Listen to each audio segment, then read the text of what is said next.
competitive edge, President Xi Jinping urges major breakthroughs in the integrated development of the Yangtze River Delta. The inaugural China International Supply Chain Expo enters its third day in Beijing with the focus shifting to cutting-edge smart vehicle technologies and innovations. Climate change. This year's UN climate conference, known as COP28, has opened in Dubai with nations urged to increase the pace of action on global warming and phasing out of fossil fuels. Welcome to Global Business here on CGTN. I'm Michelle Vandenberg in Beijing. President Xi Jinping has called for major new breakthroughs in the integrated development of the Yangtze River Delta. He was presiding at a symposium on Thursday in Shanghai. He urged the region to play a lead role in Chinese modernization. He said integrated development of the Yangtze River Delta has been productive, but there are also problems to be solved. He called for continued efforts while maintaining stability. Xi urged stronger cross-regional cooperation in scientific and technological innovation and industrial innovation. He said regional segmentation and administrative barriers need to be broken down. He stressed high-level institutional opening up, and he urged stronger ecological and environmental protection. He also called for greater security development. Now, to get more insights into President Xi's visit to Shanghai, let's cross to our reporter Wu Bin in Shanghai. Hi there, Wu Bin. So the Shanghai Future Exchange was the first destination on President Xi's visit. What insights can we gather from this visit? Right, so this actually is not President Xi's first visit to the Shanghai Futures Exchange. In 2007, when he was the party secretary of the Shanghai CPC Municipal Committee, he already visited this place. But at that time, the Shanghai Futures Exchange was not that influential. And after all these years' development, the Shanghai Futures Exchange has become an indispensable part of the global market and also in Shanghai as an international financial center. And let's take a look at the time of his visit to Shanghai Future Exchange this time. It comes after less than a month of the Central Financial Work Conference, which is held in early November. And the Central Financial Work Conference has pointed out that the financial sector should serve the real economy and provide high-quality service to economic and social development. And in fact, in 2020, when President Xi Jinping participated the 30th anniversary of Pudong New Area, he also emphasized that the financial sector should better serve and lead the development of the real economy. So I think from his visit this time, we can see that his emphasis and requirements about the high-quality development of the financial sector, and also the financial sector should better serve the real economy, Michelle. Now, during the symposium held in Shanghai on Thursday, President Xi emphasized the need for significant advancements in the integrated development of the Yangtze River Delta. Could you highlight the key points from the symposium? Right. So just now you have already said some of his requirements during the symposium presided over by President Xi Jinping this morning, and this year is the 5th anniversary of the integrated development of the Yangtze River Delta since it became a national strategy in 2018. And Shanghai. So in a nutshell, the country wants the 3 provinces, namely Anhui, Zhejiang, and Jiangsu, and the city of Shanghai, to cooperate, to work together in various sectors, including industrial upgrading, digitization, infrastructure, environmental protection, and public services. And in the past 5 years, for people living in this region, we have witnessed great changes brought by this integrated development. For example, the infrastructure, the subways are connected. The environment has become better due to the joint efforts of these provinces.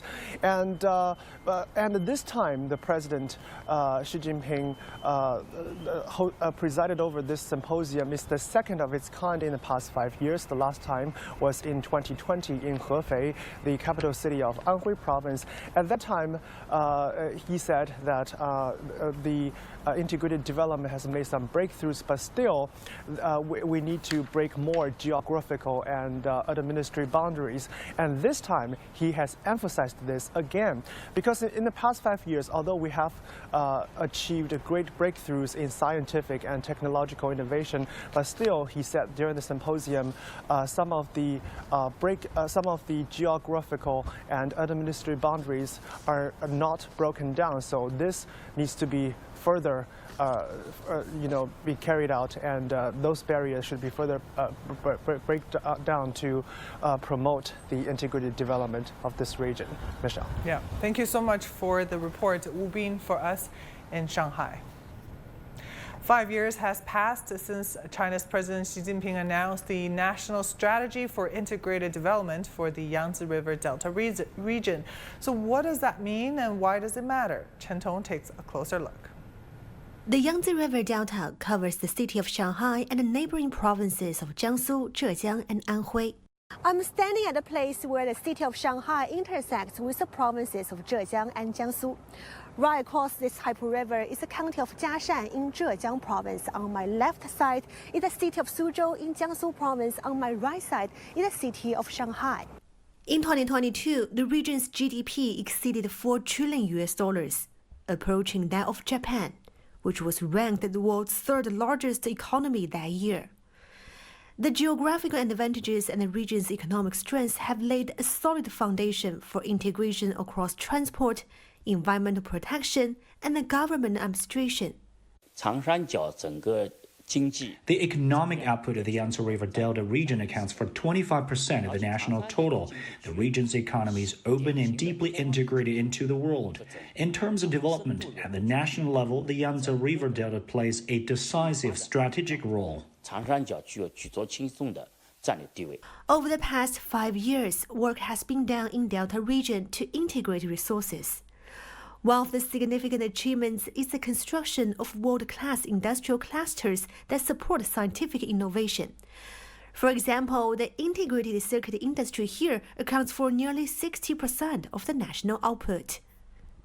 This week's visit to Shanghai by President Xi Jinping and his meeting with local officials from the Yangtze River Delta region send a clear signal once again that integrated development matters. Every year, Shanghai and the three provinces launch new policies. These policies echo what President Xi said to gather the strength in the region to achieve breakthroughs in core technology. The achievements have been obvious in recent years. In 2018, Chinese President Xi Jinping said at the first China International Import Expo in Shanghai that the integration of the Yangtze River Delta region is a national level strategy. So the success of the region not only benefits the region itself, but also gives a great example for the whole country. Chen Tong, CGTN, Shanghai.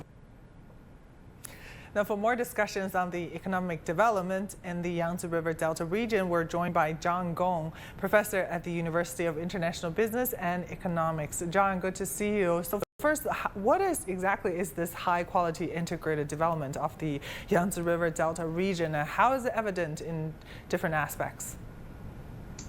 Thank you very much, Michelle, for having me. I think it contains two aspects. One is the high quality development. What does that mean? Right?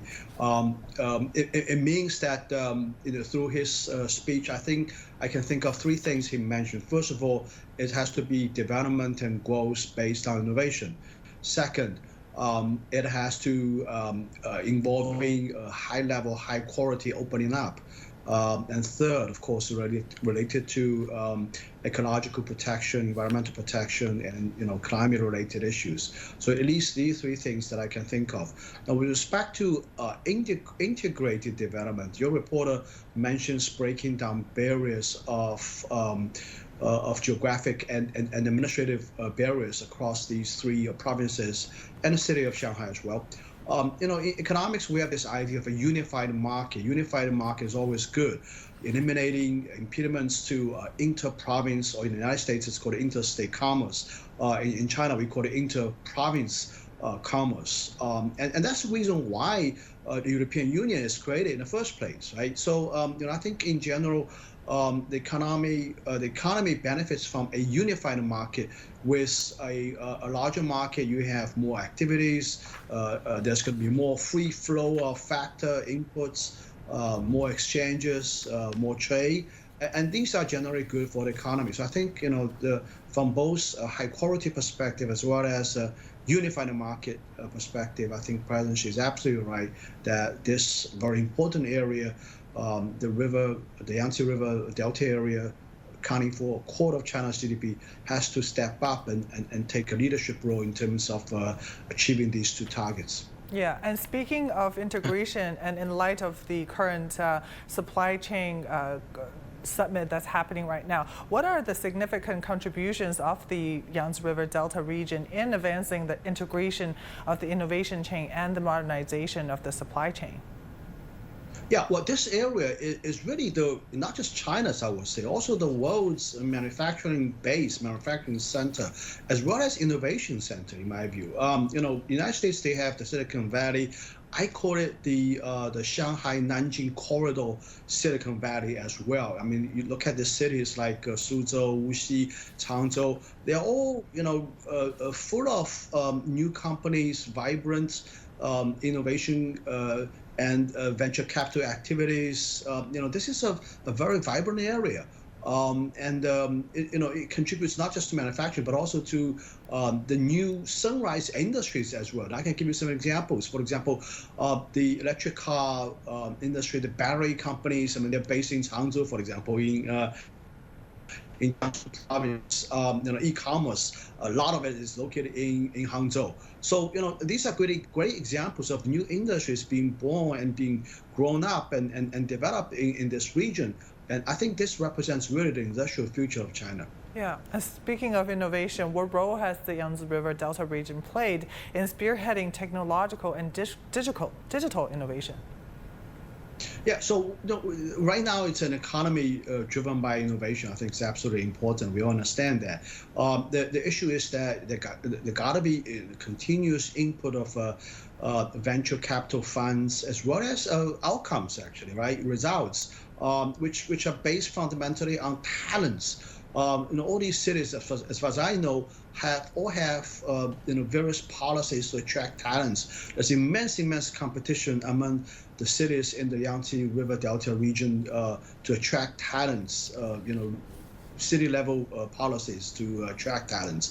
So I think it's this kind of a competition that's driving the growth, and it's also the competition among cities and companies in these cities that are also driving the growth in this region as well. Yeah, definitely. They're very attractive in attracting talents for sure. Thank you so much for your insights. Really appreciate your time. John Gong, professor at the University of International Business and Economics for us. You're watching Global Business, still to come. The inaugural China International Supply Chain Expo enters its third day in Beijing with the focus shifting to cutting-edge smart vehicle technologies and innovation.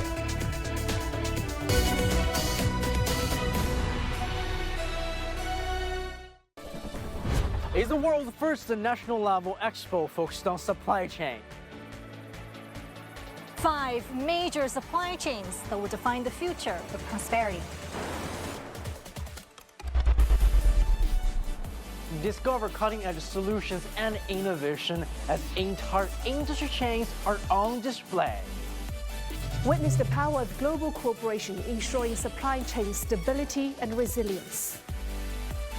The first China International Supply Chain Expo, connecting the world for a shared future. Only on CGTN.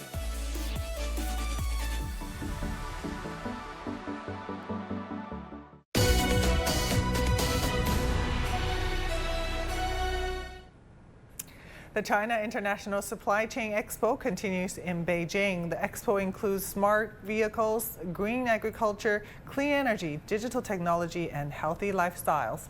Hundreds of political and business leaders from around the world are taking part.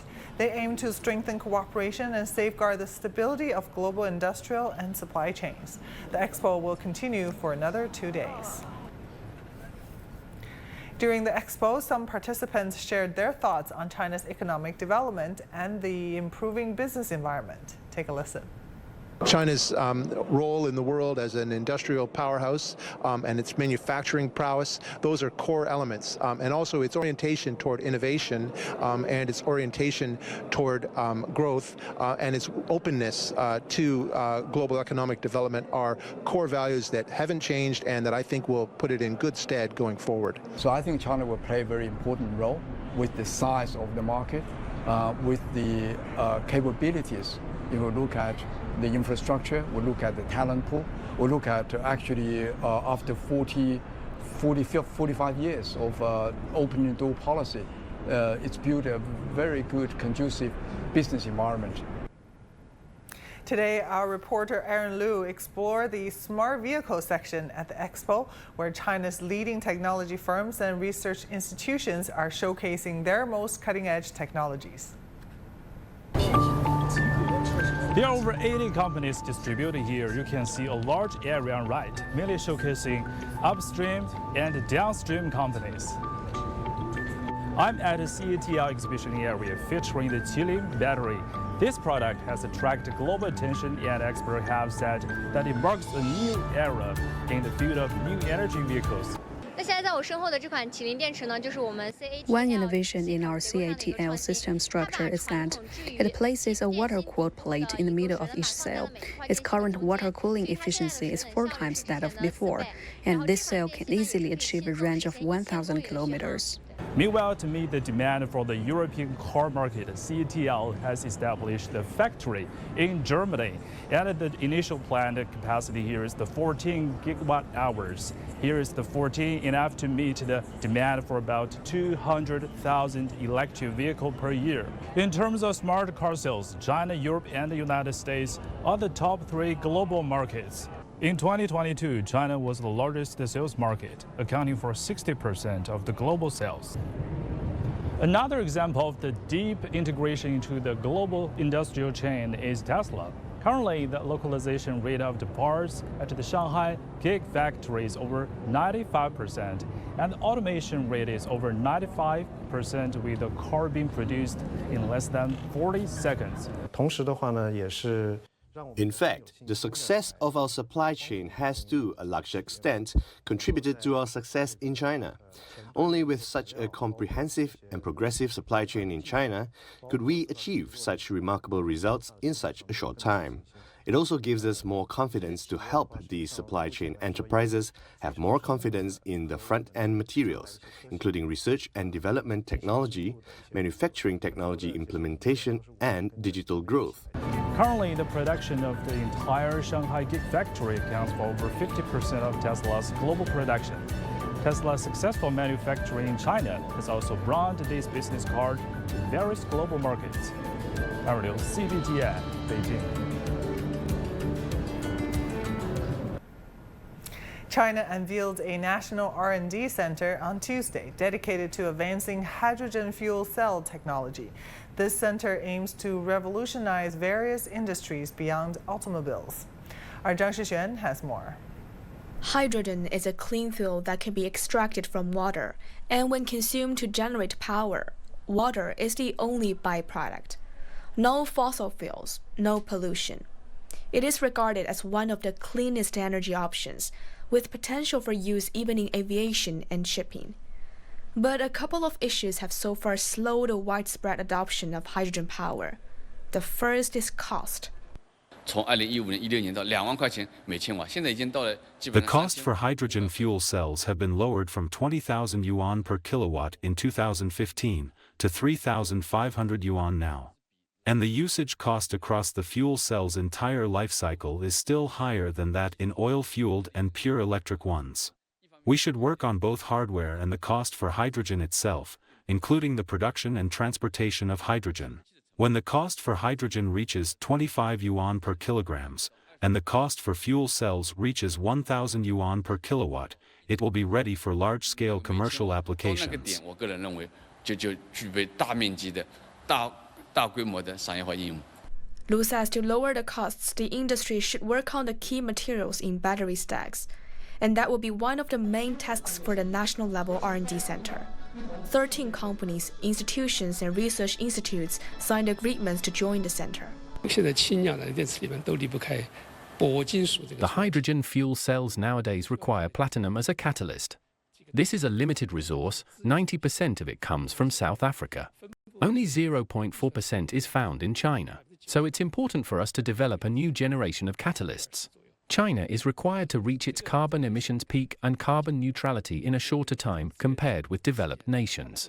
So we need big changes in our energy structure. We have to accelerate our development of new technologies and businesses. In 2021, China announced the first batch of demonstration cities for hydrogen-powered vehicle development. Cities in the Yangtze River Delta region, including Shanghai, Suzhou, Nantong, and Jiaxing, were on the list. Shanghai's Jiading district, where the R&D center was announced, has been in the field for more than 2 decades. It created the first fuel cell industry park in China. In 2021, its revenue already topped more than 10 billion yuan. Zhang Shixuan, ICS for CGTN, Shanghai. You're watching Global Business, still to come. This year's UN Climate Conference, known as COP28, has opened in Dubai with nations urged to increase the pace of action on global warming and phasing out of fossil fuels.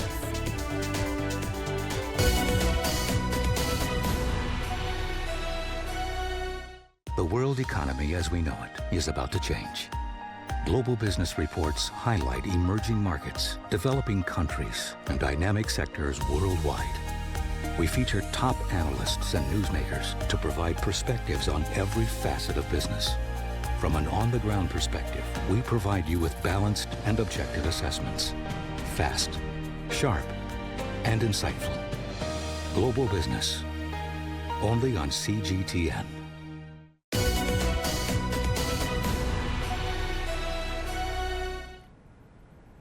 World leaders, decision makers, and international organizations are inaugurating the 28th meeting of the Conference of Parties.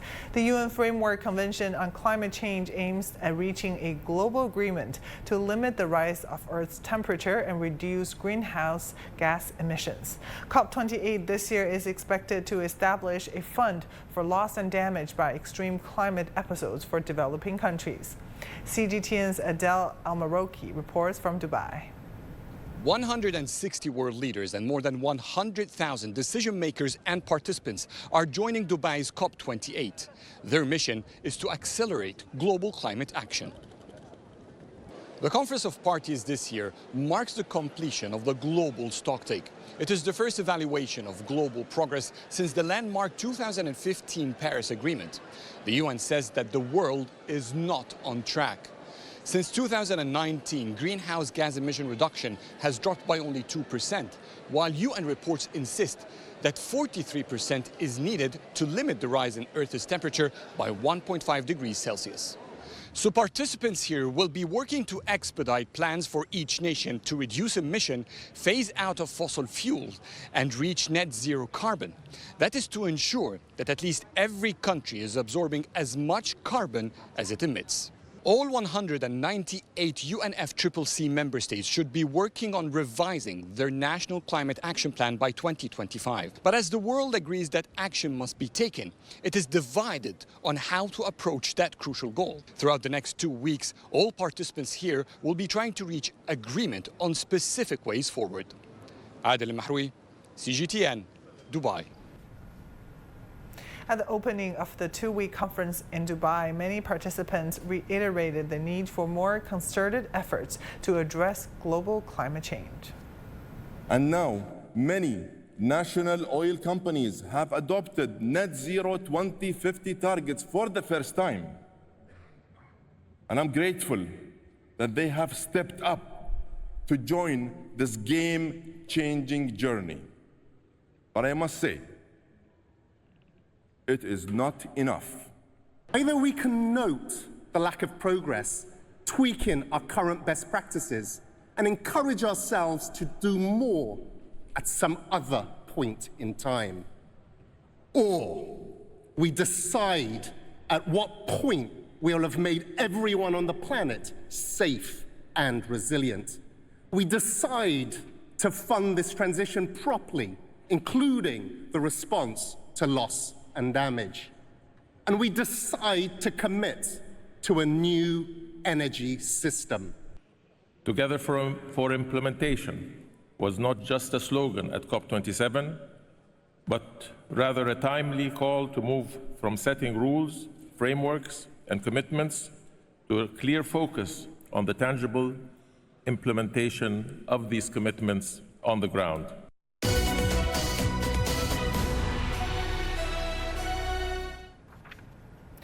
Chinese President Xi Jinping has sent condolences to President Biden on the passing of Henry Kissinger. President Xi expressed deep grief over Kissinger's death and conveyed his condolences to the family. Former U.S. Secretary of State Henry Kissinger died at his home in Connecticut at the age of 100.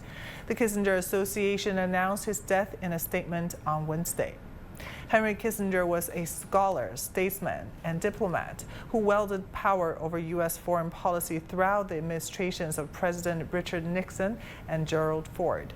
Since the 1970s, Kissinger has played a pivotal role in helping open up diplomatic relations between the U.S. and China. Moving on to some other business headlines from around the world. France's gross domestic product shrank by 0.1% in the third quarter, according to data from statistics agency INSEE, while November inflation eased more than expected. Nottingham City in England has declared itself effectively bankrupt, halting all new spending except for essential services. This follows a similar declaration by Birmingham City earlier this year. Zurich and Singapore have been ranked as the most expensive cities in the world by The Economist magazine, surpassing New York City. The study adds that the cost of living crisis is set to continue, with prices remaining above historical trends. And that will do it for this edition of Global Business. I'm Michelle Vandenberg in Beijing. Thank you for watching. Bye for now.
This is CGTN, China Global Television Network.